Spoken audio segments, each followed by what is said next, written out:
Yeah. Yeah.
Yeah.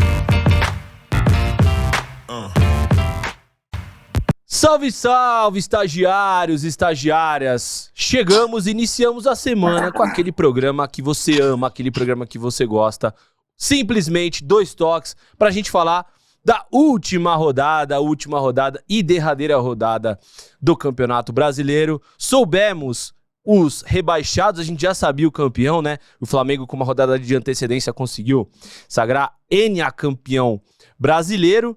E conseguimos também entender quais times irão para a fase direta da Libertadores e quais ficarão na fase preliminar. Para falar comigo sobre isso tudo que aconteceu nessa última rodada do Campeonato Brasileiro, nada mais, nada menos que Thiago Maroto. Seja muito bem-vindo.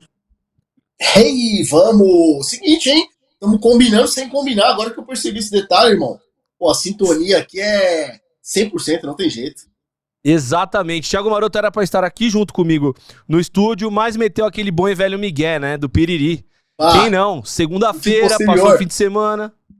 Hã? Posterior puxou. Aí a gente teve que, né? De jeito. Vou te chamar de Valdívia. Valdívia vai ser seu apelido agora. E isso, bom, aí é complicado. Vamos agora pra primeira pauta do dia. Vamos falar sobre isso. Antes até da gente ir pras pautas, Thiagão, qual que é seu grande destaque dessa última rodada do Campeonato Brasileiro? Cara, eu vou ser categórico, eu vou te dizer que o meu destaque, eu vou até contrapor o que tá na nossa pauta, tá? O meu grande destaque vai pra Série B, em vez da Série A. Porque o que aconteceu no Curitiba, a não renovação do treinador por questões salariais, muito me entristece e muito me preocupa também por já começar um processo errado. Mas a gente vai falar mais à frente disso daí. Vamos falar sobre isso, é um ponto aí, né? O Seabra foi, não sei se você tá sabendo, mas inclusive foi anunciado hoje. Não sei de fato. Não sei de fato se o problema foi questão salarial, né? O Mozart fez um excelentíssimo trabalho e vem fazendo grandes trabalhos. É um técnico com essa linha do Seabra, com essa linha do Guanais, com essa linha do Felipe Luiz. Também vem fazendo grandes trabalhos, embora de times de Série B, tem muitas condições de pintar na Série A. Gosto muito do Mozart. Não duvido dele pintar no Remo, viu? Não duvido. Mas a gente vai entender melhor. O Guardiola tá lá, não sei se vão renovar com o Guardiola, o Guto Ferreira também, que é outro baita técnico. Pra gente começar a pauta, tem um levantamento aqui do Gato Mestre do GE, que é meio bizarro e mostra que o Flamengo vai galgando cada vez mais um distanciamento perante os seus rivais, tá? O Flamengo lidera em vitórias no Brasileirão desde 2003 e encosta em pontos no São Paulo.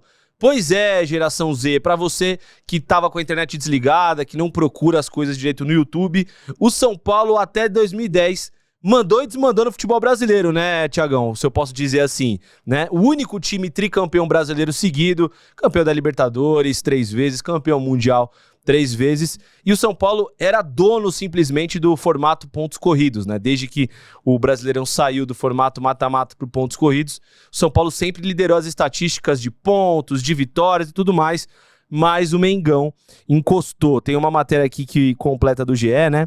Que diz assim, ó: o Flamengo encerrou o Campeonato Brasileiro na liderança de times com mais vitórias na área de pontos corridos. O campeão brasileiro de 2025 venceram 23 jogos neste Brasileirão. Cara, de 38 rodadas, os caras venceram 23. Número suficiente para ficar com um a mais do que o São Paulo, que venceu 14 partidas na competição. O rubro-negro havia empatado com o tricolor em outubro, mas terminou o torneio com uma vitória a mais na soma desde 2003. De 397 a 396 vitórias. A definição ficou para a última rodada, com o empate do Flamengo em 3-3 com o Mirassol. Já o São Paulo foi derrotado pelo Vitória. O rubro-negro confirmou a posição. Tem até um gráfico aqui ilustrando muito bem, né, essa questão dos anos, né? Aí você vê, né, Thiago? Um detalhe aí, Léo. Oi, vale diga. Um detalhe, hein? São Paulo tem muito menos tempo do que o Flamengo. O Flamengo já passou do seu centenário aí. Então o São Paulo liderou muito, embora ali naquele período ali de 2005 a 2008, né? E iniciou ali, fez aquela tríplice, aqueles 3 anos consecutivos como campeão brasileiro, e ali o São Paulo deu aquele boom, mas sempre esteve ali nas cabeças. Mas vale ressaltar que o São Paulo até ontem, né, digamos assim, realmente era o maior nessa questão de pontos corridos. E vale ressaltar também que o São Paulo, ainda assim, quem tem mais tem 3. São Paulo nunca foi ao Japão e voltou de mãos vazias. Isso é bem frisar.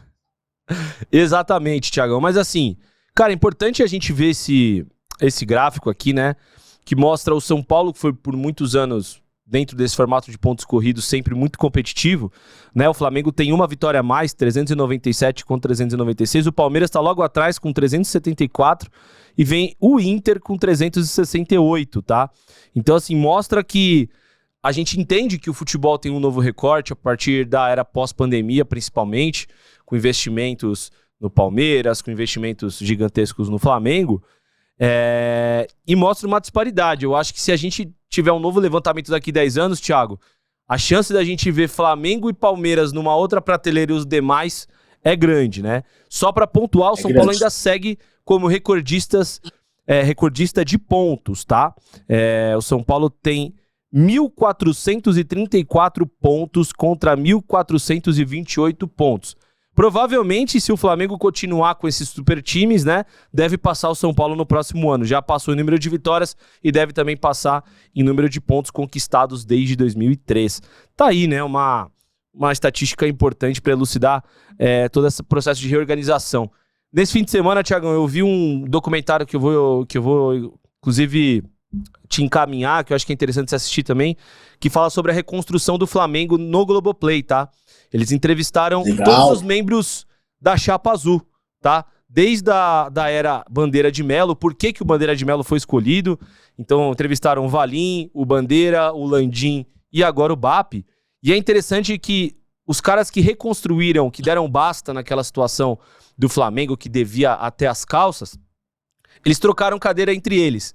Não à toa o Flamengo, desde que o Bandeira entrou, manteve, né, essa constância e elevou ano após ano o número de superávit, o número de arrecadação e também os números de títulos. Então vale muito a pena para você que tá ouvindo a gente aí, vendo esse corte. Assiste, cara, assiste que você vai entender um pouco do processo de reconstrução e de que tiveram que fechar a torneira, né, Thiagão? Vale lembrar que uma das primeiras ações do Bandeira, quando ele assume, foi conversar com o Wagner Love e falar, cara, não tenho condição de ficar com você.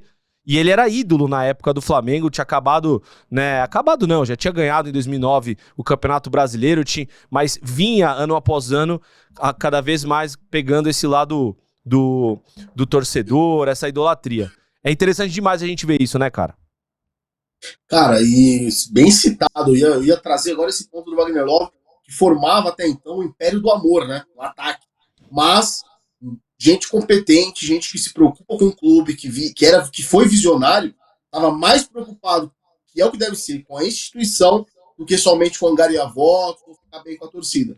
Então, e aí, felizmente ou infelizmente para as demais torcidas, é importante dizer isso aqui, cara. É duro ouvir, às vezes são coisas que a gente não quer ouvir, mas é necessário. Tanto Flamengo quanto Palmeiras, ali na questão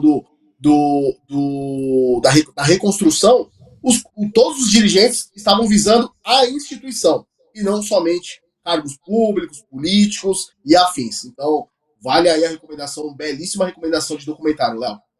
Exato. Depois, na retrospectiva do ano aí, que a gente vai fazer aquele especial, Thiagão, a gente vai trazer alguns trechos desse documentário. Eu acho muito bom a galera entender, porque não é por acaso, cara. Nada é por acaso. O Palmeiras foi um processo de reconstrução vindo de um cara, que é o Paulo Nobre, que injetou quase 300 milhões do dinheiro dele próprio no Palmeiras. Já o Flamengo foi um grupo de pessoas ali, e se o São Paulo quiser fazer isso, se o Corinthians quiser fazer isso sem virar SAF, é possível. O Rodrigo Capello, inclusive, veio aqui, falou muito sobre isso, mas precisa fechar a torneira, precisa entender, falar com alguns jogadores que recebem muito, que não tem condição, né? Do Corinthians manter Memphis Depay, do São Paulo manter Lucas e Oscar, não tem condição, não dá. Se quiser reconstruir, ou reduz o salário desses caras, ou fala, cara, muito obrigado pelos serviços, mas eu não tenho como te pagar. Enfim, cara, agora vamos lá. Acho que o ponto mais louco desse campeonato, do que é, e mostra, né, exemplifica o que é o Campeonato Brasileiro, foi o fico do Inter na Série A do Campeonato Brasileiro, né?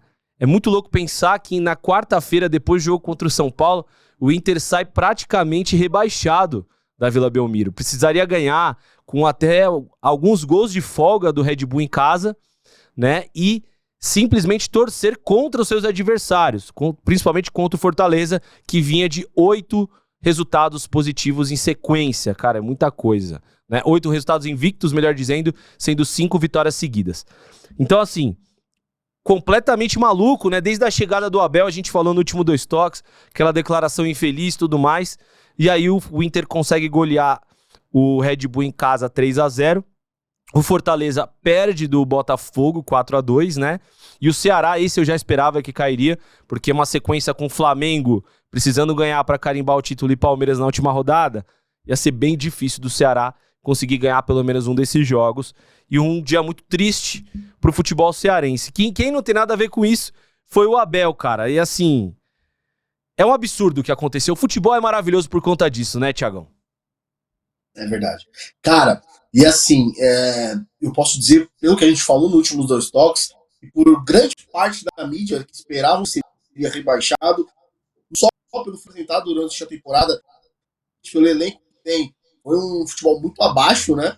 Mas por tudo que envolveu nas últimas semanas, já começando lá atrás com declarações infelizes da família Dias, passando pela declaração horrível do seu Abel Braga, e culminando ontem, após o não rebaixamento, na atitude deplorável do senhor Bernabé, lateral esquerdo do Internacional, que, cara, foi um tanto quanto invasivo, para não usar outros termos aqui, né? Desrespeitoso, deselegante, prepotente, com a repórter Chemelo do Inter. Estava fazendo o seu trabalho ali, onde ele passa, retira o fone dela e fala para ela algumas palavras, fala agora. Então, muito me surpreende o Inter ter ficado. De fato, eu torço pelo bom futebol, torço pelo entretenimento, como você falou, o futebol é mágico por isso, mas algumas atitudes dizem por que o clube está nessa situação. E se tinha um clube que ontem merecia ser rebaixado, por várias situações, não só campo e bola, era o Inter, nessa sucessão de erros. Mas quis o futebol, e o Inter fez sua parte, merecidamente, dentro das 4 linhas ali, e permaneceu na Série A. Fica um alerta aí para, não só para o Internacional, mas para a sua gestão principal ali, para quem comanda o clube, gera o clube, e para as outras agremiações também entenderem que o futebol é jogado nas 4 linhas, mas o respeito tem que prevalecer também fora dela. Cara, o Bernabé foi muito mal, né, nessa situação com a repórter, esqueci o nome dela, da nossa colega lá, gaúcha, né, do Rio Grande do Sul, que é uma repórter conceituada, inclusive participa de diversos debates em relação ao Inter, em diversos programas diferentes lá de outros veículos. Primeiro que ninguém tem o direito de nada, você não me conhece, você não sabe de mim, não sabe da minha índole, você não tem que entrar em contato comigo, você não tem que encostar em mim, encostar no meu equipamento. Segundo, o cara virar, com todo respeito, cara, o Bernabé ganhou o quê na vida, né, cara? Com todo respeito ao atleta, assim, mas esteve assim... envolvido em mais páginas de escândalo do que de futebolistas durante a temporada inteira. E eu vou citar os escândalos aqui, treta por mulher, o cara que é casado, e aí tava disputando bagaço com enfim, cara, coisas que não vem ao caso aqui, mas é muito complicado esse tipo de coisa, ô Tiagão. E aí uma repórter que tá trabalhando dignamente, exercendo o seu trabalho, ter que ouvir agora fala? Peraí, Bernabé, vocês ficaram quanto tempo na zona de rebaixamento? Peraí, que temporada pífia do Inter, né? Ganhou o Gauchão no ano e depois não fez mais nada, caiu na Copa do Brasil, caiu na Libertadores e quase cai. E foi por muito pouco. O Inter se salva com 44 pontos, Thiago. Nem 45. Nem 45. Faz um gol, o Inter cai. Exato. Nem 45 pontos vocês fizeram. A maior vergonha dos últimos anos do Inter seria se vocês caíssem. Mas vocês fizeram mais que obrigação. Se não fosse talvez a volta do Abel aí, colocar o Abel de testa de ferro. Pelo amor de Deus, assim, mostra que esses caras estão completamente desconectados da realidade. E aí eu falo, torcedor, eu não sou torcedor do Inter, não tem que cagar regra pra ninguém. Eu falo do meu time, eu como torcedor. Eu jamais idolatro o jogador, tá? Porque esses caras, eles ganham 2 jogos e eles acham que, nossa, agora fala. Pelo amor de Deus. Mesmo se tivesse ganhado um campeonato, mesmo se tivesse ganhado a Libertadores, ninguém tem o direito de fazer o que esse cara fez. Não tem esse direito. Você não conhece a pessoa, você não deve encostar nessa pessoa, você não deve encostar no equipamento, ela estava exercendo o trabalho dela, né? Porque jogador não gosta, Tiagão, quando alguém invade o campo, vai tirar foto, empurra, aí jogador não gosta. Não, tô fazendo meu trabalho, vai xingar, o cara tá passando ali, cospe, que eu acho horrível também, né? Muita gente tem essa mania nas grandes arenas aí de cuspir, e os caras, porra, é um desrespeito, eu tô trabalhando. Concordo. E você? Você foi completamente desrespeitoso, tanto quanto uma pessoa que cospe em outra, na minha opinião, cara, tá? Essa é a minha opinião. O que mais me chamou a atenção é que por todo o país, no próprio domingo e nas últimas semanas, a gente tem falado tanto sobre esse assunto contra as mulheres, né, que vem gerando essa onda que é assim, algo deplorável. E mais uma vez, onde isso estava sendo muito abordado, a gente passa por uma cena dessa. Eu queria fazer também ali um paralelo. Aconteceu também com a repórter da Cazé TV, não sei se vocês chegaram a ver ali. Ela estava ali no momento que era para ser um domingo de festa do Santos, né? E aí eu até entendo que pode ter havido ou não, aí a gente precisa apurar melhor os fatos, uma força excessiva da polícia ali, mas isso também não justifica. A repórter estava fazendo o seu trabalho, passando as informações, e ela estar filmando ali também protege os torcedores que ali estavam, né? Para que não houvesse nenhum abuso de nada. E ela também sofreu com empurrão, quebra-quebra no seu equipamento, então fica aqui a nossa solidariedade a todas as mulheres, todos os repórteres, todo mundo que sofre por alguns que passam do ponto ali daquela paixão do futebol. Exatamente, Tiagão. Pois é, então tá aí toda a nossa solidariedade, as colegas aí que infelizmente passaram por essas situações, né? E depois eles reclamam sobre estádio com torcida única, enfim. Eu não vou aqui falar a questão do mérito lá da Vila, porque pode ter havido erro dos dois lados, mas venhamos e convenhamos, se a gente vê as ações da torcida do Santos, da torcida não, né? De uma parte da torcida, nos últimos jogos, principalmente nesses jogos mais tensos, a gente acaba pensando de outra maneira. Falando em Santos, vamos pegar aqui o gancho, que eu acho que é importante. Isso aqui é fundamental, cara. Depois do jogo, o Santos... Eu acho que o Santos já tinha cravado a permanência no jogo contra o Juventude, quando vence de 3-0, né? Moral, o Neymar fazendo hat-trick. Muito improvável que o Santos perdesse esse jogo com o Cruzeiro completamente reserva, né? Se perdesse, aí era realmente para cair, né? O Santos consegue vencer o jogo, o Santos vence de forma ainda muito contundente, fica na frente de rivais como o Corinthians e ainda classifica para a Sul-Americana. E aí, depois da coletiva de imprensa ali, coletiva de imprensa, ó, na entrevista ali pós-jogo com a GETV, o Neymar foi perguntado sobre esse ano, quais seriam os próximos passos e tudo mais, e ele fala que o intuito dele era descansar e que chegou um momento que ele não dava conta mais sozinho. Ele fala de um abalo emocional que ele teve muito grande em relação a todo esse problema que ele viveu, né? E ele diz que ele precisou usar, né? Ou precisou passar por psicólogo. né? Ele falou assim, é uma aspas bem forte do Neymar. Ele fala, cara, eu não tinha força sozinho pra me reerguer, força sozinho pra levantar, e eu precisei sim de acompanhamento psicológico. E aí bate num ponto, né, Thiago, que a gente vem falando há muito tempo, sobre a presença dos psicólogos esportivos nos clubes, nas seleções. Existe uma cabeça muito antiga, muito antiquada ainda, que fala que o psicólogo não é tão importante, que o grande psicólogo pode ser uma fé ou até mesmo o próprio treinador, mas não é isso que a gente vê, né, de um dos maiores ídolos do futebol mundial. Falou muito bem, né, e a pressão é muito grande, né? Óbvio que o Neymar tem os seus erros, às vezes ele chama muito essa pressão pra ele, Thiagão, mas é muito importante as pessoas entenderem que a saúde mental tem que vir em primeiro lugar, né? Cara, eu vou ser sincero, eu vou fazer um aparato geral. Obviamente que a gente, como torcedor rival do Santos, rival do Corinthians, do Palmeiras e dos demais clubes do Brasil, a gente gostaria, né, pelo lúdico do futebol, que de repente tivesse um descenso da equipe santista. Mas, em contrapartida, eu confesso para você que eu fiquei feliz do Santos permanecer, por ser o Santos um time gigante, como o time da Baixada, histórico, de grandes ídolos, do nosso maior atleta da história do futebol, que é o Pelé. Então eu fiquei feliz na soma geral do Santos ter permanecido. É bom para o cenário paulista também. Falando sobre a questão do Neymar, eu acho que foi muito importante uma declaração que você vê que ali ele se coloca vulnerável à situação. Então, a gente não precisa falar, pô, mas o Neymar ganha milhões. Ah, mas o Neymar tem todas as facilidades. Cara, isso daí é um assunto para depois, ou é outro assunto. A gente está falando da pessoa, do ser humano que está exercendo a profissão. Imagina você, nosso estagiário, estagiária, nossa audiência, no seu ambiente de trabalho, a pressão que com certeza todos nós sofremos dia a dia para conseguir o sustento, o alimento da nossa família.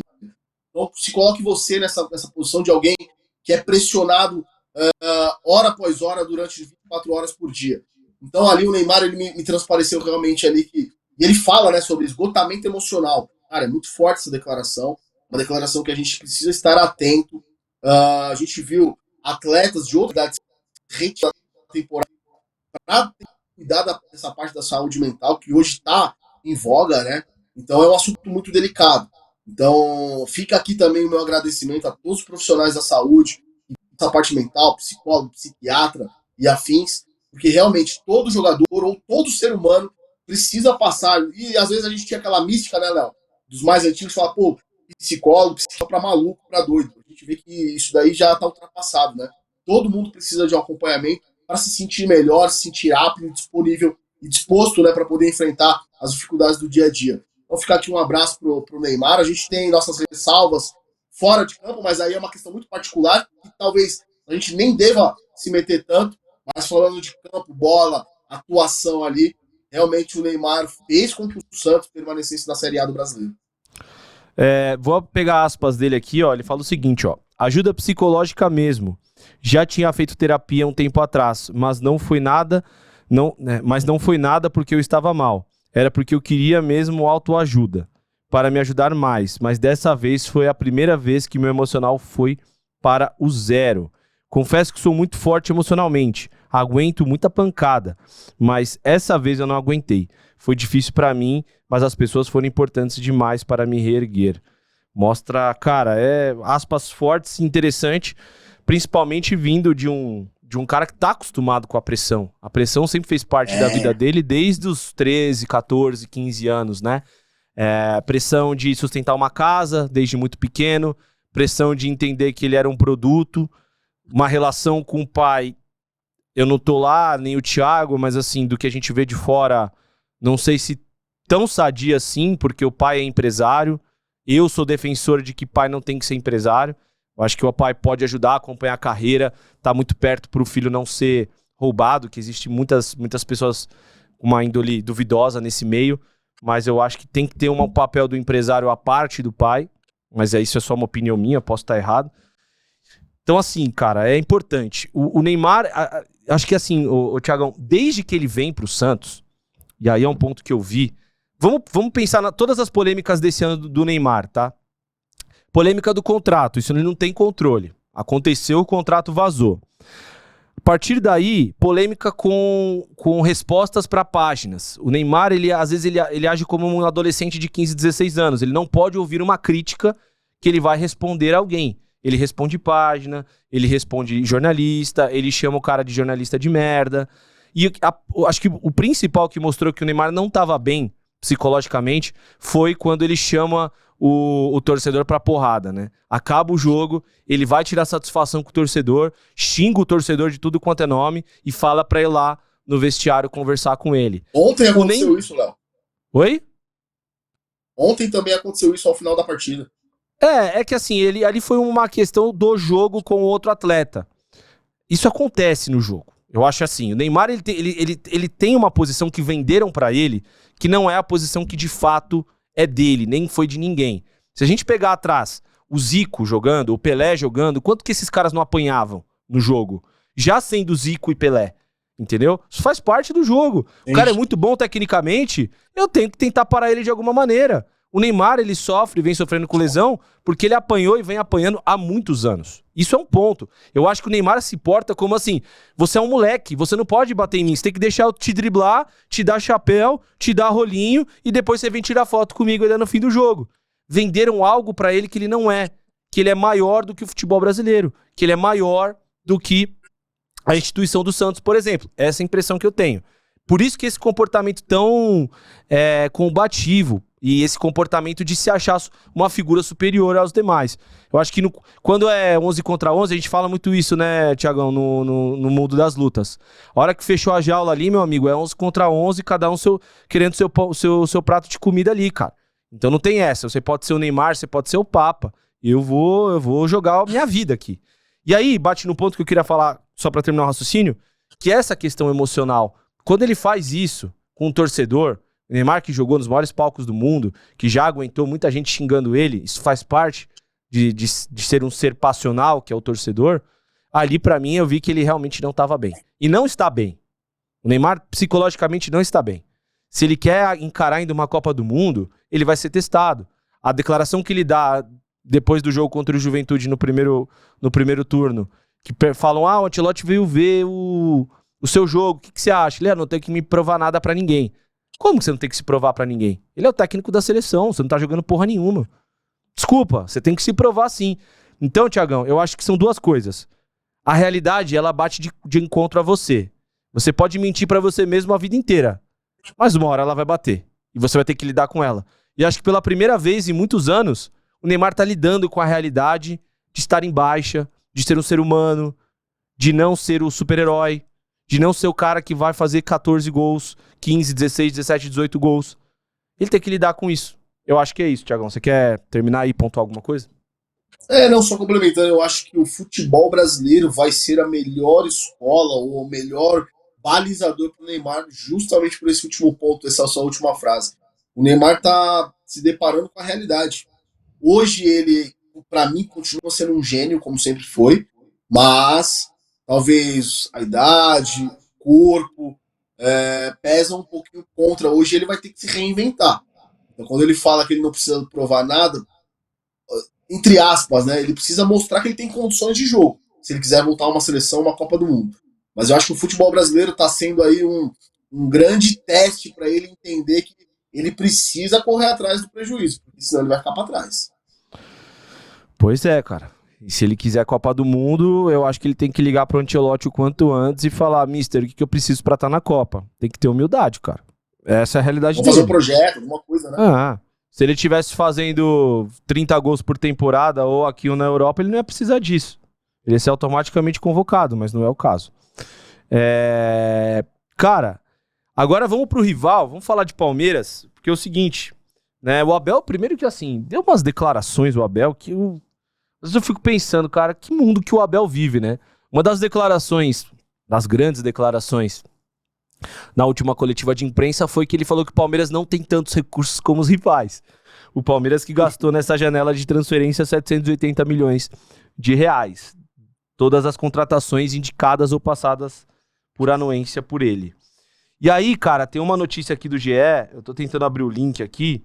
Ô, João, você conseguiu me mandar esse link no Zap? Que é o interesse do Palmeiras no John Arias, tá? vale lembrar que o John Arias começou a temporada em baixa com o Vitor Pereira, e mesmo o Wolverhampton, time que o John Arias está jogando na Premier League, sendo o último colocado da primeira divisão inglesa, os últimos 4 jogos o John Arias jogou, sendo 3 como titular. O Arias ele pediu e até negou algumas ofertas melhores financeiramente para ele para jogar na Premier League. Acho muito difícil, nessa altura do campeonato, o John Arias pintar por aqui, Thiagão. Mas assim, a notícia que tem aqui é que o Abel pediu para priorizar a contratação dele. Enquanto eu abro a notícia, cara, você acha que seria uma boa pro Palmeiras? Lembrando que o Palmeiras pode ter a volta do Paulinho, logo, né? Ao que tudo indica, ele volta no início do ano que vem. Cara, parafraseando o nosso convidado que está iminente a chegar aqui no nosso podcast nas próximas semanas, Edilson, o Capetinha, discordo, craque. Eu acredito que o John Arias possa parecer pintar no Palmeiras, sim, se tratando de Palmeiras, tá? Se você falasse qualquer outro clube, talvez eu falaria que ele voltaria somente para o Fluminense, porque é a casa dele. Agora, tratando-se de Palmeiras e tratando-se, assim, ó, eu sei que ainda é muito cedo, tá, Léo? Eu sempre gosto de tomar cuidado com essas análises para serem elucidadas e explanadas. Mas, até agora, o John Arias não deu certo na Premier League. Essa é a grande verdade. Se você for comparar, pelo menos, o John Arias do Mundial do Fluminense, o John Arias anterior ao Mundial, ao que ele fez até agora na Premier League, ainda o John Arias, eu posso dizer que ele ainda não chegou lá. Então, assim, ele já é um atleta um pouco mais velho, dificilmente vai ter um terceiro movimento do John Arias saindo do Wolverhampton para um outro clube um pouco maior da Europa, por várias questões, idade, rendimento e tudo mais. Pode ser que aconteça dele explodir aí nos próximos 6 meses e bater no Real Madrid. E aí tudo que a gente está falando vem por água abaixo. Mas a tendência é que isso não aconteça. Agora, dificuldades para jogar no Wolverhampton. Somente as últimas 4 partidas como titular e todo o histórico que se deu desde a sua transferência, eu não acharia nenhum absurdo ele bater no Palmeiras. E aí você trouxe a questão do Paulinho. O Palmeiras vai dar uma resposta no que vem, Léo. Sua torcida clama por respostas. A pressão na presidência do Palmeiras está muito forte. Em cima do seu treinador, que a gente ainda não sabe se fica ou se vai, tá essa novela. Mas o Palmeiras vai precisar de reforços. E aí você pensando no ataque, com o Paulinho de um lado, o Arias de outro, aí fica um super Palmeiras novamente, com o Vitor Roque no comando de ataque ali, ou o Flaco Lopes, né? Então é um time que ficaria mais encorpado, mas voltando a responder a sua pergunta, eu não duvido de John Arias pintado na Barra Funda no próximo ano. Cara, assim, vou até ler aqui a matéria, né, e dar os créditos, que é da coluna do Cosme Rimoli, lá do portal R7. Mas o que está dizendo aqui é que o Abel teria pedido, isso é uma informação lá do Cosme Rimoli, que o Abel pediu a contratação do John Arias do Wolverhampton, né? Ele foi vendido por 22 milhões de euros, 142 milhões de reais, né?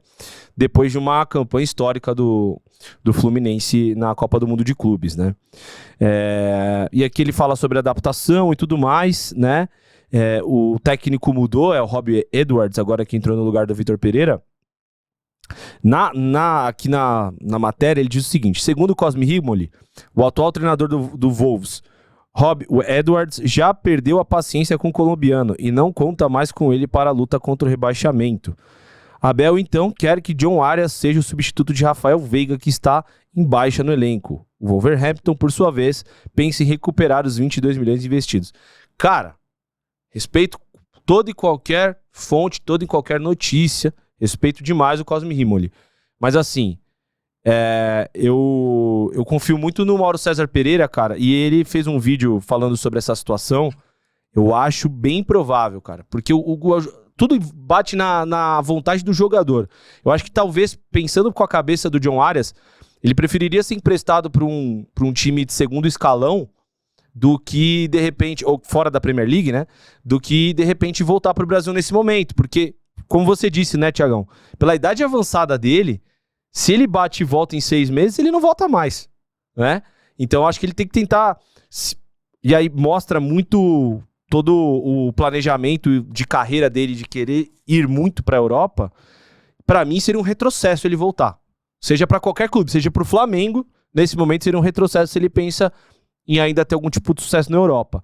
Mas vamos ver, seria um super Palmeiras, né? Seria um super Palmeiras com Veiga, com com Arias de um lado, Paulinho do outro, Roque centralizado. Mas pra mim, Thiagão, o problema do Palmeiras não é o ataque. Pra mim, o Palmeiras se reforçou do meio pra frente, falta se reforçar do meio pra trás, né? E eu digo da questão de zagueiros, por exemplo. Acho que o Murilo é fim de ciclo. O Fux foi uma oportunidade de mercado, mas ele vai melhor como primeiro volante do que como zagueiro. O Gustavo Gomes é o xerife, acho que tudo bem ficar. Mas se você tira o Murilo e o Gustavo Gomes, você tem o Benedetti no banco. E o Fux que pode fazer essa função. O Benedetti é um jovem. Então assim, eu acho que as contratações do Palmeiras miraram alguns lugares errados. Minha opinião, pelo menos, né? Gastar 7 milhões de euros num goleiro que nunca se provou. Ele fez 12 jogos no Corinthians, que é o caso do Carlos Miguel. Não sei, Thiagão. Sei se foi... Eu acho que o Palmeiras foi bem mal. Sinceramente, o Palmeiras foi bem mal nessa última janela. Seguindo aqui, falando sobre contratações ainda e também sobre o mercado de transferências, falamos sobre Veiga, né? O Grêmio planeja a contratação do Veiga e do Everton, tá? Mas o Palmeiras descartou nesse momento negociar os ídolos, tá? Então aqui a notícia é do Guilherme Xavier e do Flávio Latif, lá do UOL. Eu vou ler aqui para vocês, pra gente acompanhar junto. Rafael Veiga está na mira do Grêmio. Depois de colocar o Everton na lista de desejos, a nova diretoria do clube gaúcho também sonha com a contratação do meio atacante. Para o final feliz, ela conta com o trunfo curioso. O que aconteceu? A gestão de Odorico Roman está no mercado para melhorar a equipe. Depois de Everton Cebolinha do Flamengo, o novo alvo para o setor ofensivo é o jogador do Palmeiras. O Verdão não tem interesse em negociar Veiga ou Everton. O UOL apurou que o clube paulista conta com os ídolos para 2026. Rafael Veiga não é mais titular absoluto na equipe do Abel Ferreira, por isso o Grêmio enxerga a situação como oportunidade de mercado.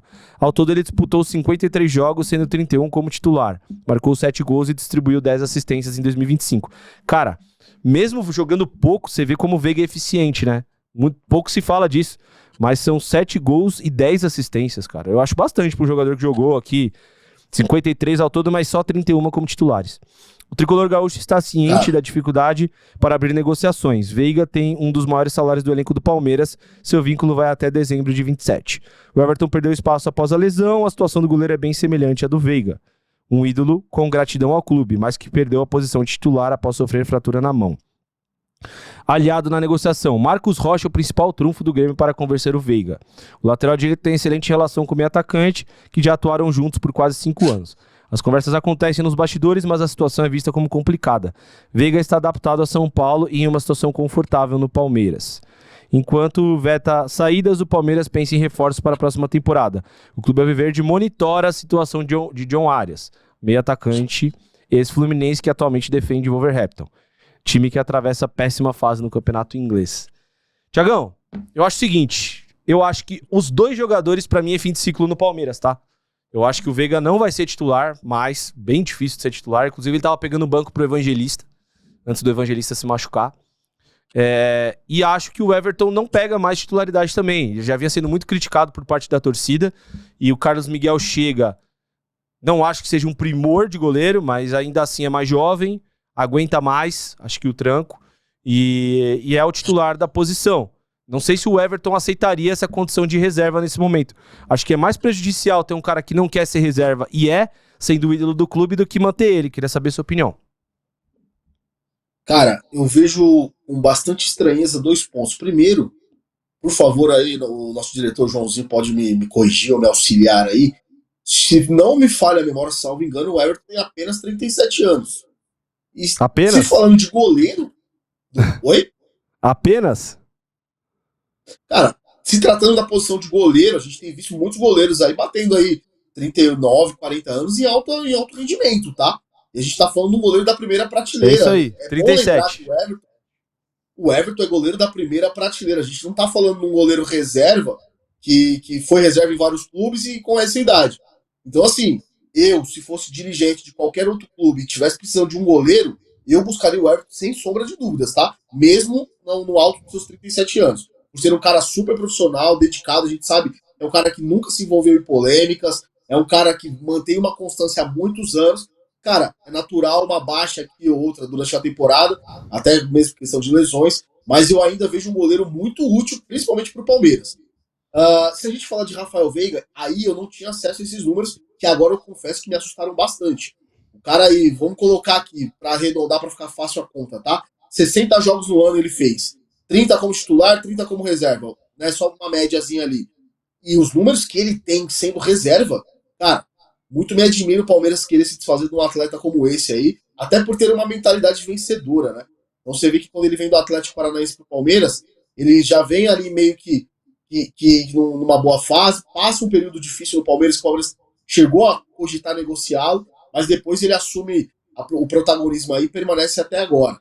Novamente, se eu sou um dirigente de um clube de Série A, eu faço uma força tremenda para trazer tanto o Everton quanto o Rafael Veiga para ter no meu elenco. São caras com mentalidades vencedoras, bons atletas, polêmicas um tanto quanto zero, se a gente for falar de polêmica para esses atletas aí, mas assim, como você falou, o Palmeiras precisa se preocupar muito mais com a linha defensiva do que a linha ofensiva, que está bem servida. Mas ainda assim eu não me desfazeria de Rafael Veiga nesse momento. Cara, pois eu acho um grande jogador. Acho que no momento mais fundamental da temporada, que foi o jogo contra ele, deu o segundo jogo, ele decidiu. Tanto que ele foi titular no jogo contra o Flamengo. Ele não foi bem, assim como praticamente todos os jogadores do Palmeiras, com exceções honrosas pro Vitor Roque, que na minha opinião foi muito bem, e o Fux, que foi bem também. O resto jogou nada. Gustavo Gomes não jogou nada. Muitos jogadores que não foram falados o nome não jogaram nada.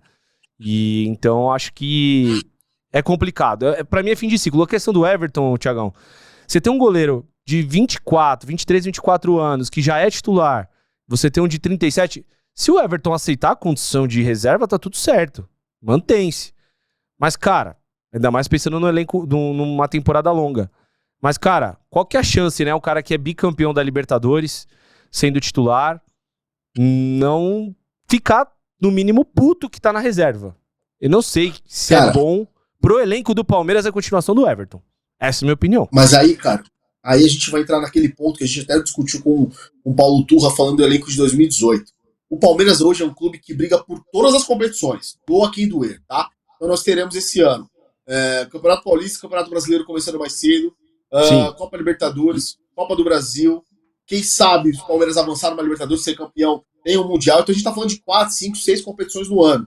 Cara, você acha que não vale ter um goleiro como o Everton para assumir uma titularidade que seja para comandar o elenco alternativo no Campeonato Brasileiro, por exemplo? Mas esse vai é o jogar. meu ponto, entende? Ele não vai jogar.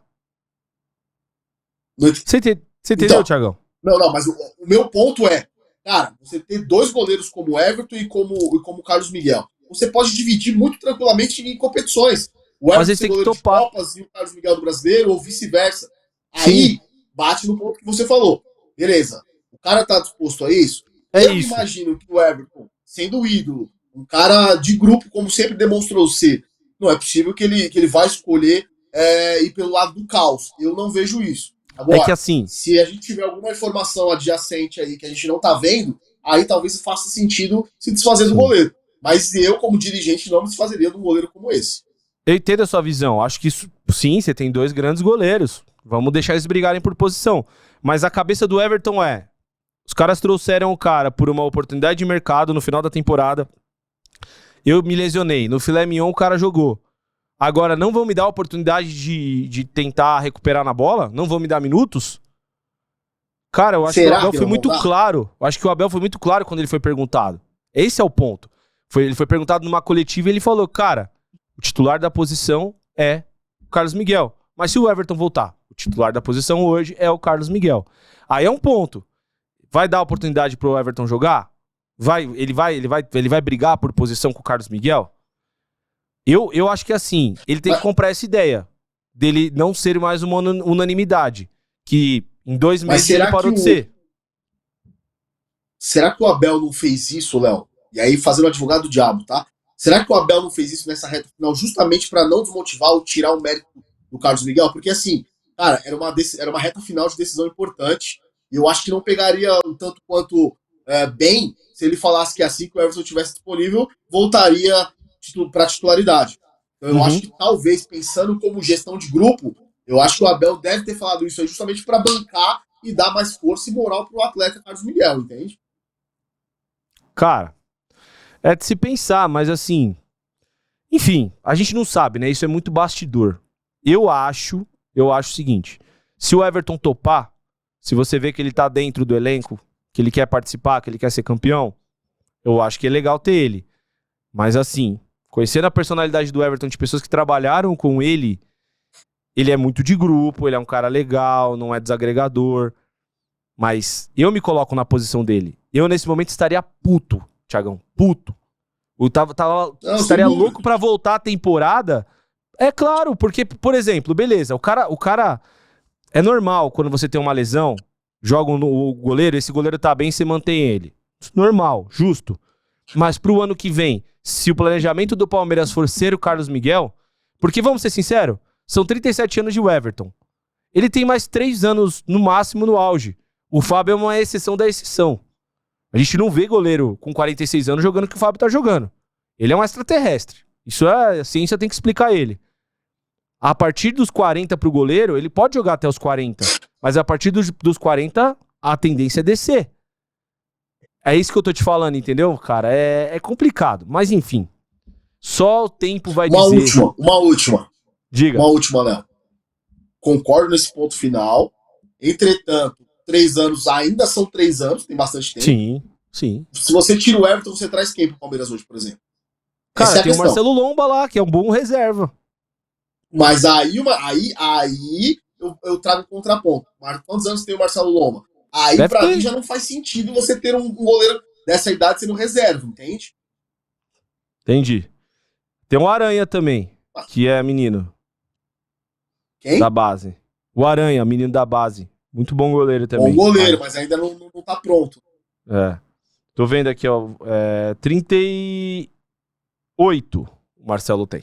38 anos. Entende? É diferente você ter um goleiro de 37 como o Everton e não desmerecendo o Lomba, que tem uma carreira brilhante, tá? Uma carreira muito, muito sólida ali em alguns clubes brasileiros, internacional e tudo mais. Mas aí talvez não faça sentido você ter um goleiro que há muito tempo é reserva da equipe com a idade mais avançada. Agora, um titular como o Everton, com a qualidade que esse cara entrega, eu acho que ainda vale. Mas é uma questão para 2026. Lá em janeiro a gente vai descobrir qual que é o verdadeiro intuito da Sociedade Esportiva Palmeiras com seus goleiros. Exatamente, Thiagão. Bom, seguindo aqui então a nossa pauta, né? Palmeiras aí termina tudo. Quem diria, né? O Palmeiras terminando um ano turbulento por não ter ganhado nenhum título. Mas vamos lá. Crise na Barra Funda, hein? Crise na Barra Funda, com certeza. Coritiba anunciou o Fernando Seabra, a gente falou isso, né? Para a temporada de 2026, o Coritiba, ele demite o Mozart, que fez um grande trabalho, foi campeão da Série B, né? E oficializa a contratação do Seabra para a temporada de 26, tá bom? O último trabalho do Seabra tinha sido no Red Bull, né? Onde ele fez 56 jogos na temporada, tá? Vale lembrar que o início do Seabra foi muito bom. Acho que as primeiras 15 rodadas do Brasileiro ele estava na 3ª posição, e aí o time foi caindo, e ele foi demitido, tanto que o time contrata o Wagner Mancini, né? Ele foi demitido em outubro, né? Mas ele tinha sido também ganhado destaque no Cruzeiro em 2024. Cara, eu gosto muito do Seabra, eu acho que o Seabra ele faz uma coisa que pouquíssimos treinadores no futebol mundial fazem, que é uma marcação individual no campo inteiro. Isso é muito difícil. A gente geralmente, quando vê marcações individuais, como é o caso do Crespo, a gente vê ali no bloco médio, que era a região central do campo, ali no bloco baixo, né? Mas a gente via o Pita correndo pro lateral porque o marcador dele estava correndo pela lateral. A gente via, muitas vezes, o Sacha atravessando o campo inteiro para marcar o seu jogador. Se você faz isso muito bem feito, você asfixia o seu rival.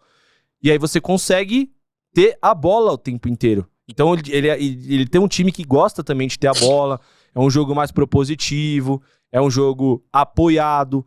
Então eu acho que é muito legal a cultura dele. Tem que ver, cultura futebolística dele, tem que ver se de fato foi um percalço, o Red Bull, né? Porque caiu muito de produção por conta do acúmulo de jogos, ou se esse sistema é falho. A gente vai entender agora no Coritiba, mas eu gosto muito do Seabra, cara. Eu acho um cara, sim, tem uma cabeça, é muito bom ter ele no futebol brasileiro. Cara, eu concordo com você. A gente tem uma máxima do jiu-jitsu que a gente fala assim: vou te afogar no seco. É justamente esse abafa que você trouxe, né? Então, o Red Bull tinha muita força, muitos jogadores de força para fazer esse tipo de marcação. Não sei se tinha um elenco para fazer isso, tá? Mas aqueles 11 iniciais, 12, 13 jogadores ali, faziam muito bem feito. Talvez a queda brusca do trabalho do Seabra lá em Bragança tenha sido, de repente, ao passar da temporada, e é natural, né? A energia do jogador vai baixando ali à medida que a temporada vai chegando ao final. Agora, gostava muito do Moser também pelo trabalho que ele fez lá. Eu acho que ele ajeitou bem o Curitiba, deixou um clube bem estruturado ali. Mas acho que a chegada do Seabra pode ser aquele fato novo, né? Vai remotivar a galera também ali, que ali ficou. Eu acho que ele vai fazer um bom trabalho, cara. Eu também gosto bastante dessa nova safra de geração de Fernando Seabra, Guaná Mozart, que não é nova, né? Provavelmente dita, mas são jovens treinadores aí que estão despontando no cenário nacional. Eu acho que o Seabra tem boas condições, mas, mais uma vez, é preciso dar tempo. Não adianta o Curitiba passar uma rua escura ali, que a gente fala aqui, né? Tem um trabalho não tão bom no início da temporada, que envolve volta dos jogadores, trabalho mais cedo em janeiro por causa do brasileiro, e aí toma uma pancada no Paulistão, você já manda o cara embora. Então, assim, se a diretoria do Curitiba teve a convicção de buscar o Seabra, tem que dar tempo pro cara trabalhar, senão não adianta. Então eu acho que pelo menos um bom tempo aí, são 6 meses, para o cara poder começar a colocar a sua maneira de jogar, os jogadores entenderem ali a percepção. Eu sei que nem sempre a torcida tem paciência, mas a gente vê o exemplo aí do Mirassol, né? O Mozart, inclusive, é o treinador anterior ao Rafael Guanais. Preparou, ajustou, o Guanais veio, pegou uma herança bacana, mas teve tempo para trabalhar e desenvolver o trabalho. Então eu acho que com muita calma, muita cautela no Curitiba, se der entrar tempo pro Ceará trabalhar, pode colher bons frutos. Não adianta esperar que vai bater campeão, vai pegar uma Libertadores como o Mirassol, porque isso aí pode acontecer, mas não é o provável, né? Mas se mantendo ali, voltando para a Série A, se restabelecendo, fazendo o organizacional do clube ali de maneira mais coesa, mais coerente, sem loucuras, eu acho que pode ser uma nova era aí, a era Seabra no Curitiba. Cara, o que eu acho interessante do time do Seabra, além dessa marcação individual, ele faz muitas vezes um 4-3-3 variando para um 4-1-4-1 e ele gosta de jogadores polivalentes. E o Curitiba tem jogadores polivalentes. Mas tem um ponto, né? Que o sistema do Seabra requer condição física. Para você marcar individual o campo inteiro, você precisa ter uma condição física avantajada. E aí bate na questão do elenco velho, né, Thiagão? Também o perfil de jogadores que o Curitiba vai ter, o Michael, Good of Zaga, vai continuar? Não vai continuar? Tem alguns jogadores do Curitiba que já tem uma idade avançada. Então a gente também tem que entender como vai ser essa formação. Mas, cara, de todos os times que subiram, e eu coloco até na frente do Atlético Paranaense, eu vejo o Curitiba o time mais pronto para a Série A. Apesar de achar que eu poderia continuar com o Mozart, tá? Porque ficou muito tempo longe e eu acho que eles vão montar um elenco ali para não cair, sabe? Para os 45 pontos. Pode ser que tenha talvez uma campanha igual a do Juventude, quando o Juventude sobe no ano retrasado, em 2024, faz uma bela campanha, acho que termina em 10º o Juventude, se eu não estou equivocado. Mas enfim, torcemos muito, eu torço muito pro Seabra, que dê muito certo aí no Curitiba. Ainda, Thiagão, falando sobre mercado da bola e tudo mais, aliás, eu vou deixar isso aqui pro final. Vamos falar agora uma situação aí que, cara, pode facilitar um pouco o Flamengo, hein? Saiu uma matéria aqui na ESPN do PSG, dizendo que o PSG pode levar um mistão para essa possível final do Intercontinental, né? O calendário do PSG é um calendário um pouco complicado, né? Ele joga acho que 2 ou 3 dias antes 4 dias antes de enfrentar o possível finalista do Intercontinental.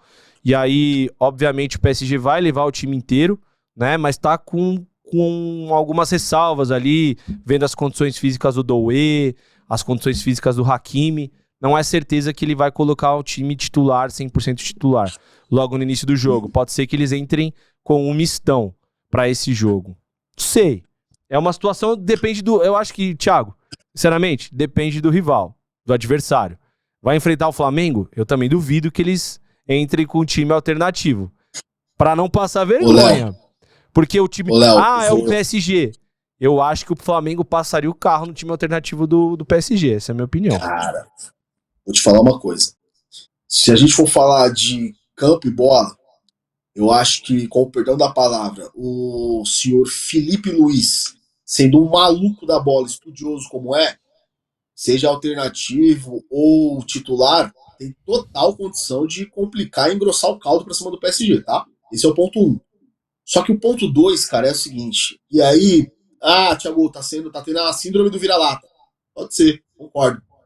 Mas eu ainda acho que o segundo time, time alternativo, time reserva, como queiram chamar, do PSG, ainda segue sendo uma potência muito difícil para ser encarada, cara. E eu não falo nem por nomes, assim, porque, né, diferentemente de 10, 15, 20 anos atrás, você sabia o time do PSG, do Real Madrid, do Milan, da Inter, de cor e salteado, de olho fechado. Talvez hoje você não tenha tanta noção de quem é o time titular do PSG ou o time reserva, ou suplentes. Mas a cultura que o PSG tem instaurado nos últimos 2, 3 anos com seu treinador ali, eu acho que é um time de muita movimentação, é um time de muita variação tática. Então, assim, é um time muito competitivo, independente se for time A ou time B. Mas eu vejo tranquilamente o Flamengo tendo condições de fazer frente, tá? Não vai ser uma disparidade como anos anteriores, como foi ali Corinthians e Chelsea, por exemplo, São Paulo e Liverpool, que, né, teve um volume maior e tudo mais, Santos e Barcelona, acho que não. Acho que o Flamengo tem condições ali de equiparar, fazer um jogo até melhor do que fez contra o Liverpool no último Mundial que o Flamengo foi, tá?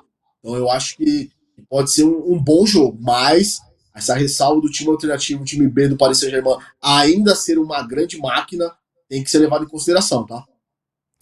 Pois é, cara. Vamos ver se isso de fato vai acontecer. A gente sempre vê os... Eu acho muito legal essa questão dos europeus, né? Porque quando a Copa do Mundo de Clubes foi no meio do ano, muitos jogadores falaram que era injusto porque era final de temporada deles, né? E a gente sempre ouviu isso. E quando os brasileiros ganhavam do Mundial, que acontece no final do ano, tradicionalmente, a gente vê eles reclamando por conta do calendário, que vai ter que fazer uma viagem nada a ver no meio da temporada. Então, assim, eles sempre têm a desculpa pronta, né? Porque se eles ganharem, não faz mais do que obrigação, e se eles perderem, seria vexame. Eu entendo isso. Só que, cara, futebol é 11 contra 11. Eu boto uma fé no Flamengo, de verdade. Apesar de estar cada vez mais difícil, né? O Flamengo vai ter jogado 2 jogos antes de ter, possivelmente, enfrentar o PSG. Tiagão, a gente finalizar aqui, tem uma pauta aqui do Endrick, cara. O Endrick foi expulso e o River tá fora da Liberta. Você viu que o Endrick foi expulso? Cara, confesso que eu vi só na nossa pauta isso daí. Mas eu queria falar um pouquinho do Endrick rapidamente, pelo que eu tenho visto antes, tá? Depois você pode finalizar com essa parte da expulsão que de fato eu não vi. Mas eu acho que o Endrick precisa de novos ares, cara. Eu acho que hoje ele é carta fora do baralho do Xabi Alonso. Você viu que o Xabi Alonso inicialmente teve um embate com o Vini ali, mas ao que tudo indica, parece que as coisas se acalmaram. Os dois até têm se abraçado quando o Vini é substituído. Mas, cara, eu vou te falar como uma pessoa que já jogou futebol e como ser humano, tá? Às vezes, e assim, a gente escuta muita coisa da imprensa, eu não sei até onde isso é verdade ou não, por isso eu vou me guardar nesse quesito. Dizem que o Henrique não seria tão bom de grupo, tanto na seleção e tudo mais. Isso é um ponto que a gente pode deixar para discutir em outro momento. Mas olhando um jovem garoto, com o potencial que ele tem, eu acho que, na verdade, ele foi alçado rápido demais a um patamar de estrela, de salvador da pátria, que ele não tinha, e também não foi culpa dele isso daí. Mas olhando hoje de fora e vendo cenas do futebol espanhol e entendendo como funciona a cabeça de um jogador de futebol, cara, me dói bastante ver um garoto, você vê o semblante dele que não tá confortável. O cara, isso aí, cara, a gente pode bater na questão da saúde mental. O quanto isso não pode impactar na carreira desse atleta. Então, se eu fizesse parte do staff, da gestão do Enzo, rapidamente eu procuraria um outro clube aí para colocá-lo, que ele possa ter mais minutos, possa jogar, possa voltar a ser feliz. Futebol a gente tende muito a ir pro lado só do business, do dinheiro, da mídia e tudo mais, mas o jogador, para render, ele precisa estar feliz onde ele está trabalhando. E hoje o Endrick, tendo ali 18, 19, 20 anos, eu não sei qual é a idade dele, mas é por aí. Ele precisa jogar, cara, ele precisa ser feliz, ele precisa se sentir privilegiado. E o Real Madrid, a gente sabe que o Real Madrid é uma máquina de carne. Ali o cara, não importa se o cara é o Ronaldo, se é o Zidane, ali a cultura madrilenha ali, madridista, é assim, você vem aqui e você é mais um, independente de quem seja, né? Essa é a cultura que prega o Florentino Pérez. Não à toa o Real Madrid é o maior clube do mundo. Mas eu acho que por ser um jovem e por ter sido jogado muito cedo aos Leões, eu acho que ele precisa agora dar um passinho atrás, nem que seja emprestado para um time da própria La Liga ali, ou de repente procurar um outro mercado, Itália, Portugal, talvez seria um ideal para ele ali. Pegar Ele um clube como tava. Benfica, Porto ali. Ele tava com. Desculpa te cortar, mas ele tava com um acerto, quase acerto com o Lyon. Era o Cara, papo. uma liga mais difícil, mas ainda assim, eu acho que pela força que ele tem, né, como atleta ali, a pujança que ele tem, ele consegue aguentar realmente, que a gente sabe que é um campeonato mais combativo ali. Mas eu acho que ele precisa urgentemente, de fato, de novos ares para poder voltar a desfrutar do futebol, porque o semblante, isso me deixa um pouco triste pelo ser humano, entendeu? Sim. É, cara, é complicado, né? Eu acho que é um grande jogador. Eu acho que não vai estar na Copa. Mas eu acho que para a Copa de 2030 a gente vai poder contar com ele, porque ele vai fazer a diferença. Ele não fez os gols que ele fez no Palmeiras à toa, a personalidade que ele tem, os gols que ele fez na seleção contra a Inglaterra. Mas, cara, você falou tudo. E vamos ser sinceros, o momento do Real Madrid não é propício para uma jovem estrela em ascensão. O técnico não tá lidando bem com as principais estrelas do time. Não é só o Vinícius Júnior que está com problema, a gente já viu alguns franceses do elenco com problema com o Xabi Alonso, que é um técnico jovem, né? Talvez tenha sido um erro do Real Madrid ter contratado o Xabi Alonso nesse momento, mas enfim, é isso. Eu acho que o Endrick precisa de minutagem, precisa jogar, e para ele jogar ele vai precisar sair do Real Madrid. Então, que ele seja emprestado, vai ser testado, é importante sair da zona de conforto também, né? E acho que ele, em alguma outra liga, ele consegue ir muito bem e também mostrar todo o investimento que foi feito por ele. Pra gente finalizar a nossa pauta, Tiagão, o nosso programa, o River tá oficialmente fora da Libertadores de 2026, tá? O River tava contando com uma fórmula de resultados ali, uma combinação de resultados, né? Pra conseguir essa vaga, porque existe a vaga pela Copa da Argentina, existe a vaga pelo Campeonato Argentino, só que o River estava fora por essas duas, então precisava de uma combinação de resultados, o Boca precisava ganhar do Racing, eu não sei dizer ao certo o que foi, né, essa combinação, mas era uma combinação bem provável e de fato está fora. Um ponto importante para a gente finalizar o programa, que eu acho interessante, é que o Gallardo já anunciou uma barca, tá, de saídas do River, isso é importante também, quando a gente fala de fim de ciclo, quando a gente fala, né, de realmente renovar. Atletas renomados como o lateral, o Acunha, como o Montiel, estão nessa barca. E os próximos contratos do River agora vão ser todos por produtividade, viu? É um pouco parecido com o que faz o Mirassol, que tem um valor de salário fixo mais baixo e um bicho muito bom. Mas lá vai ser o seguinte, vai ser um salário base, e aí as combinações para dar o salário ideal do atleta vão levar em consideração tempo de jogo, tempo de treino, quantas vezes treinou na semana, quantas vezes jogou. É interessante, cara. Eu tenho minhas ressalvas, mas eu gostei. Eu acho que é uma ideia, Thiago, para realmente acabar com os atletas encostados em contratos, né? Não vamos esquecer do glorioso Clemente Rodrigues, que ficou 5 anos no São Paulo, jogou apenas 7 jogos nesses 5 anos, foi afastado porque não era bom de grupo, foi lá para Cotia e ganhava lá seus 400 mil reais por mês tranquilo, né? Infelizmente a gente sabe que existe isso no futebol. A gente usa uma gíria que é até um pouco feia, mas é a realidade, quando o atleta vem para roubar, né? Parece que tá ali só encostado no contrato e tudo mais. É interessante, queria saber sua opinião. Cara, eu acho que assim, se tratando primeiro de tudo, fico muito triste com essa notícia do River fora da Libertadores. Se alguém tiver fogos de artifício, vamos estourar, né? Eu tô bem triste pro River fora. Segunda coisa, cara, contrato de produtividade nada mais é para nossa audiência relembrar ou buscar no tempo aí o que o Denilson veio pro Palmeiras. Acho que Sim. talvez tenha sido o pioneiro, se não o primeiro. Se não foi o primeiro, foi um dos a passar por essa história de contratos de produtividade e isso dá certo, tá? É que assim, quando a gente fala de River Plate, Boca Juniors, São Paulo, Corinthians, Palmeiras, são clubes de massa, clubes gigantes, soa um tanto quanto estranho um clube fazer um contrato de produtividade, né? Mas, se essa é a única solução, e ainda mais vendo o histórico do River, ter sido rebaixado recentemente e tudo mais, não tá atravessando grandes fases do futebol, apesar de ser o River Plate, cara, se essa é a solução, tem que ser feita, né? É o que a gente bate muito aqui no São Paulo, principalmente, e alguns contratos mirabolantes, obscuros, que a gente não entende muito. Você deu o exemplo perfeito aí do Clemente Rodrigues. Então, eu acho que vale fazer essa tentativa também. Outro ponto importante, Toro Acunha, Montiel, campeão da Copa do Mundo pela Argentina, que foi especulado no São Paulo, acho que nesse ano passado, acho que foi esse ano, foi especulado a vinda dele, mas esbarrou em valores, em algumas questões. São jogadores aí para o mercado ficar de olho. Não duvido nada que pintem aqui no futebol brasileiro.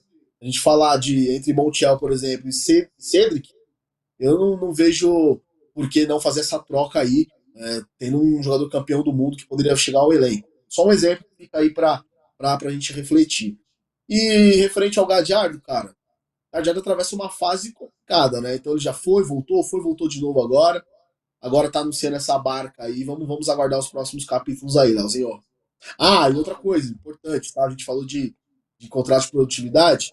Queria fazer um apelo / reforçar o convite. A gente já fez o convite pro ex-diretor Carlos Belmonte de São Paulo. Tá faltando ele responder a gente ali, né? Mas eu acho que seria importante ele comparecer. Tenho visto ele deu uma boa entrevista pro Luca Bop, deu algumas entrevistas aí também por Arquibancada Tricolor. Então estamos esperando o senhor Carlos, para a gente poder bater esse papo com a nossa audiência, que clama por respostas aí no futebol do São Paulo.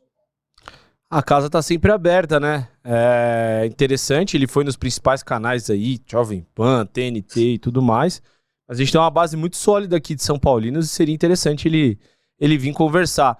Entendo que grande parte dessas entrevistas foram mais explicações, né, Tiagão, do que uma entrevista, do que uma conversa. Aqui vai ser uma conversa, não precisa dar explicação pra ninguém. A gente vai perguntar, acho que existem algumas coisas que o torcedor quer saber, mas é uma troca de ideias, principalmente da ideia dele de ser presidente, né? Ele não quer tratar oficialmente dessa maneira, mas a gente precisa entender, né? Entender as ideias dele, entender se é muito diferente do que a gente viu do Casares ou não. Enfim, casa tá aberta aí. O dia que ele quiser me responder, quem sabe, sonho com esse dia. Ele responder, a casa tá aberta. Bom, finalizamos então mais um Dois Toques. Tiagão, queria te agradecer aí novamente por ter participado com a gente. Lembrando que amanhã teremos Guilherme Palese às 7 horas aqui, hein? Essa entrevista foi braba, fala pra galera aí.